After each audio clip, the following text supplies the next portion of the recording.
I'm Mark Bradshaw and I'm 44. And where are you from, Mark? I'm from a little village called Tarbrax, just south of Livingston in Scotland.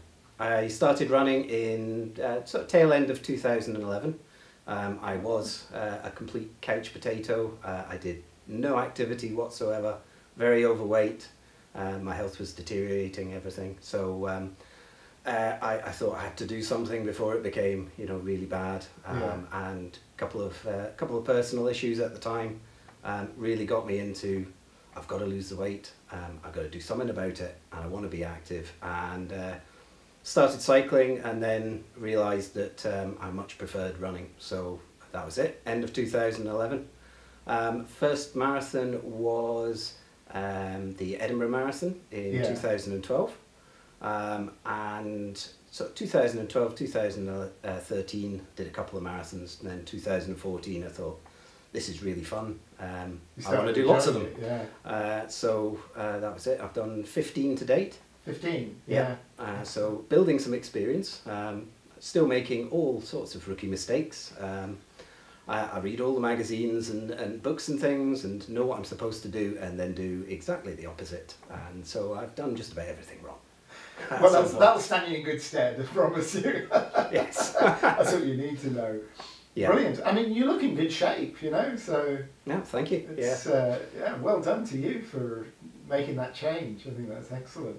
Thanks. Yeah, it's been a complete lifestyle change, and just everything, eating habits, just, things I do. It's like I don't watch television anymore, because that was always a very big draw for me. It's like you do the long hours at work, come home, turn the telly on, sit in front of the telly, and then that's your evening, get up, go to bed. So no more couch potatoes, so that's a thing of the past. Absolutely, well done. All credit to you for making that change, really did. Why 10 marathons in 10 days though? That's a hell of a challenge. It certainly is. It's when I first found out about it, I was looking around for marathons, and I found out about the Windermere Marathon. And I thought that looks very interesting. Fortunately, with date clashes and things, I couldn't do it in 2013. 2014, I thought, yeah, I'll do that. And at that point, I started reading into the charity. I had briefly looked at 10 in 10 and thought, wow, they're crazy. That's incredible. Those guys are really special runners and everything. And as I read into the charity more, I thought, this is a really great cause, and I'd actually like to raise some money. But I got to the point where I was thinking, I'm doing lots of marathons. If I do one marathon and just say to people, please can you sponsor me? Probably everyone's going to say, don't be daft, you do one of these every couple of weeks. Yeah. And so it's like, what sort of challenge can I do? And then it came to, well, maybe I should look at doing the 10 in 10 in 2016, 2017, something like that. And then I can really build up and try and raise some money for the cause. So I filled in the forms, fully expecting to get a letter saying, thank you very much. You're not quite enough experience. If you could do this and do this and do this, then you'll be ready for the next couple of years. So what was it like when you got that phone call then? It was an absolute ton of bricks. It's like, are you sure you've got the right phone number here? Yeah. So yeah, it was an absolute bombshell. I was expecting the phone call to say, not this year, Sonny. So yeah, it was a bit of a shock. Very nice surprise. But suddenly I've got to do a lot of training. Yeah. So as I said, it's the charity came first. The 10 in 10 came second. 10 second, yeah. And then, I mean, what do your friends and family think? They all think I'm nuts completely. We don't have a running background. It's like my family are racket sports, so badminton, tennis, squash. And that's very much what their focus has been. So when I started running, that was a bit different. But yeah, they're fully behind me, given the support I desperately need. Brilliant. And then just going back to the Brave cause a little bit, I mean, because I can see that was your primary motivation, so to speak. And what is it about the Brave Aid cause that sort of resonates with you? It's very much that it was, first off, you can see where the money goes. You know, it's not an enormous charity of hundreds of millions pouring in and not really knowing and seeing results. Yeah. So very much like that. But I also like the fact that you're working with kids that quite often society just turns a blind eye to, forgets about, and waits until they get in a lot more trouble, and then throws them in jail. Potentially, obviously, not everybody goes that way at all. But it was the fact that you were working with, you know, potentially difficult individuals that, you know, haven't had the best start in life, and maybe in a position that is not their fault at all, and, you know, giving them the help that they need to get out of that. And why does that resonate with you then? Just from, you know, friends that I've known and seen go off the rails.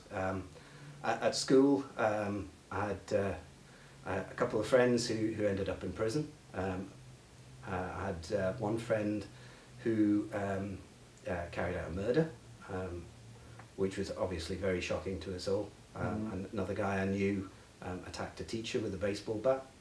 So, you know, kids that we knew their backgrounds, we knew, you know, they were our friends, but you didn't know what they were going back to every night, and then you see them snap. And it's kids that had Braithey been able to get to them in time, that could have been stopped. Change the course of events. Absolutely. Yeah. And, you know, it's very much kids and young people that the rest of society doesn't want to admit exist. Yeah. And that's a strong motivation. Yeah, oh, absolutely. Good. Yeah. And then going back to the training, how's the training gone so far? Training's been, it was great up until October. I got a chest infection and thought with my stubbornness that I wouldn't be slowed down by a chest infection. So I ran a couple of marathons on it, and then really got to the point of thinking, I've got to take a little bit of a rest here, this is getting worse. So I took a month off, and I'm just getting back into it now.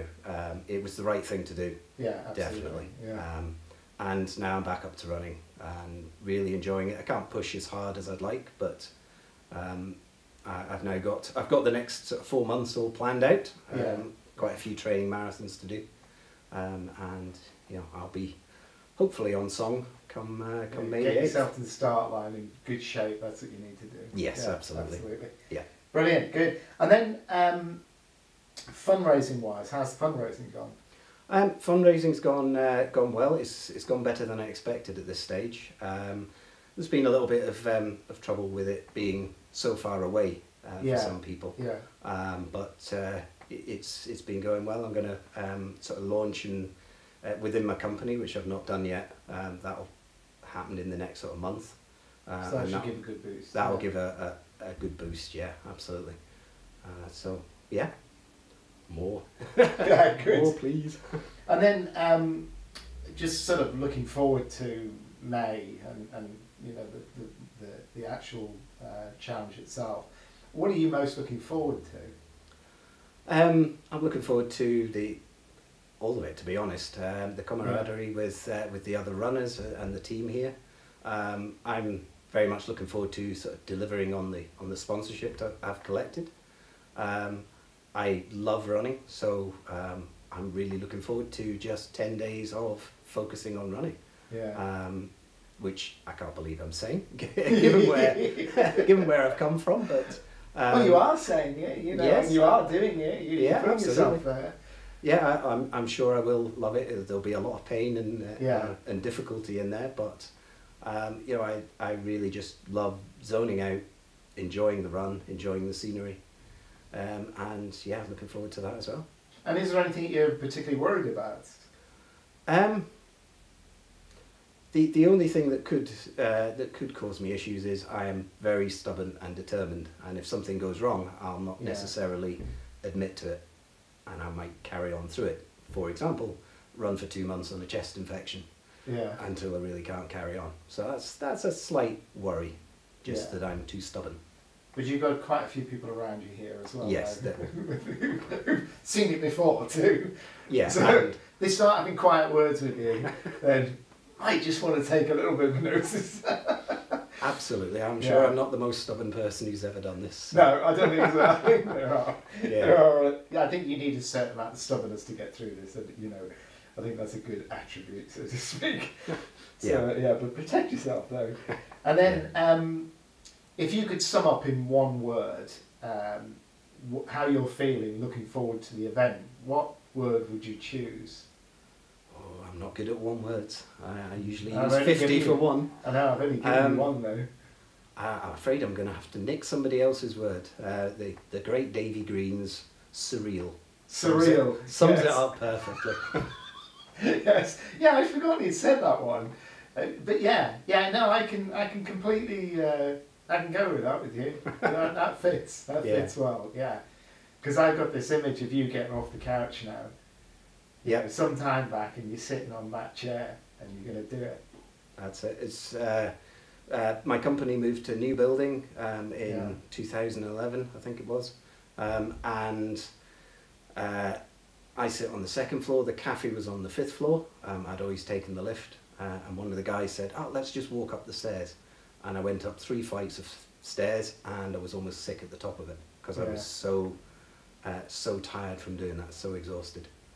And that was one of the eye openers. Yeah, So the now to be defining moments, yeah. now to be sort of lining up to run 10 marathons in 10 days, having never thought of running at all before that either. So it wasn't something, I was thinking, I really should be doing that. So it just sort of happened.